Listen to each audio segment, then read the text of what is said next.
You know, Jake, with the Pepsi 400 on tonight, I figured you'd be kept pretty busy, but I see you had enough time to draw a little tiger on your hand. No, yeah. See, it looks like I've been out at one of the clubs, like at La Vila or something. That's a honkin' stamp But right this is there. actually, you get these if you go to the Panhandle Tigers game. Oh, I'm okay. guessing, though, a lot of people watching tonight don't have them on. They were probably staying at home watching the Pepsi 400. And, well, who can blame them? We'll tell you a little bit about what happened if you do have one of these, but otherwise, let's talk about NASCAR. And Jeff Purvis, driving for Lynn Haven's Phoenix Racing, well, he may have posted the best time in happy hour for the Pepsi 400, but he's got a long way to go to achieve the kind of dominance Dale Earnhardt had at Daytona in his career. Well, in fact, no one in NASCAR can really claim to be a Dale Earnhardt. Well, actually, I guess one guy can claim to be a Dale Earnhardt. Junior back along with the rest of the circuit for the first time since Senior's death in the Daytona 500, but don't think Junior will drive any less aggressively than he ever did. That's the way Dad taught him. That's the way he's going to do it. 27 laps is all it took for Earnhardt to establish himself as the strongest car in the race. He led 111 of the 140 laps in this race, but a late caution made it look like he might not be there at the end. Simple rule, don't bet against Dale Earnhardt on a restart at Daytona. One lap was all it took for Dale Jr. to regain the lead and take his third career Winston Cup win. Not to over-editorialize, but I'd venture to say it's the most significant. Teammate Michael Waltrip, who won the 500 here when Junior took second, provided a mirror image of that finish coming in on Junior's bumper. Now let's talk about those Panhandle Tigers who are trying to come back from a big loss last week to Central Alabama, taking out that frustration on the Gulf Coast Stingrays. And there's plenty of frustration to go around. Eric Mitchell with a yard to go flips it to Cameron Pitts. Tigers on the scoreboard, they opt to go for the two-point conversion. Stingrays shut down that side of the field. Good thing there's another side of the field. Raymond Frazier getting the 2-point there.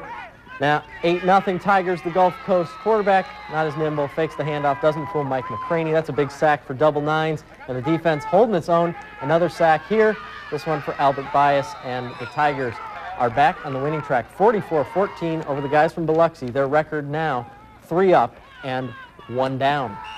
Now, sometimes you can win, but really wind up losing. Last night's big Braves victory came in the 10th inning, but their big loss came in the 9th when Rafael Furcal dislocated his shoulder, stealing second base. Furcal put on the disabled list today, and maybe I should put my tongue on there too. He may be done for the season.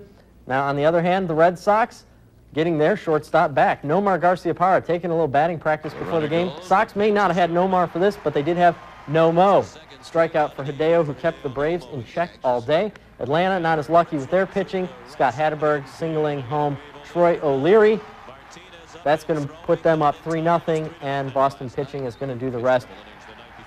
Bullpen making sure not to repeat last night's late inning collapse. Braves lose 3-1.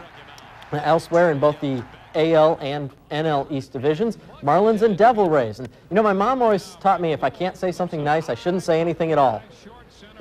Okay,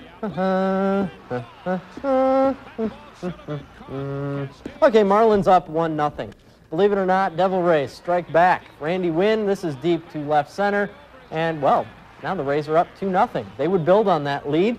Let's bring up Fred McGriff. He singles home Tyner, and Florida would try to come back, but couldn't overcome the Rays, and not many teams can make that claim. Devil Rays win 4-3.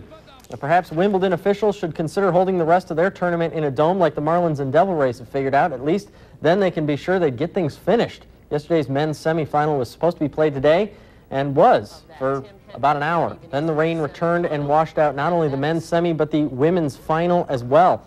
Now, assuming that the weather cooperates tomorrow, Tim Henneman and Goran Ivanisevic will wrap up their game, which is tied at 2 sets apiece, with Ivanisevic up 3-2 in the 5th.